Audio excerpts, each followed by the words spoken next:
Abin guda ɗaya ke saura a bashi. Hijabi. Wallahi hijabi. Haba. Da ga ƙato ɗaya da kamata a ce kana gidan mai. Buƙatar nake ku ƙare don Allah. Kun ƙare? Ba mu ƙara ba. Wani haka nan ko ne. Ba abin da ba ku faɗa min ba. Ka ce min ƙaton banza.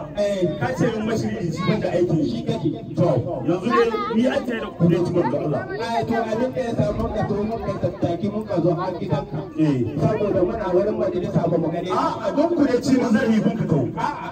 Ai gaskiya inda take a wade ta ba wani ai ba a wade ta kunya ma nake ji a cewa ga abokina na wallahi dai wai in na fahimce ku wai don na ce duk ina cikin gida tare da matar da kun san mi nake cikin gida to ba cikin gida aka ce ka zauna ba ka ka zama tare da kanta ba a to banza da yi ta yanta aiki na kai ka san tana da ciki wata tara ko yau ko gobe tana iya haihuwa sai in bata jije in ban jin ɗanta ba in ban tausaya mata ba ya addere ya tausaya mata a wada min wallahi ba ciki gare ta ba ko ran da aba ɗin ta a cikin ta mutu yanta aiki don ma aiki na ba to kai abin da waki na faɗa ma gaskiya na ina son ka gane in dai ya fahimta ba Allah da ka kanan kai kun isan kun sha min kai abokan ga da yau ina ganin raba jiha zamai kai yanzu baka san ka taya matar ka aiki sunan manzo Allah ta sallallahu alaihi wasallam sallallahu alaihi wasallam dan haka a ce makaranta ni ya kuɗi sannan kuma gida share nake wata ban kare ba Allah mu hadu wanda gobe a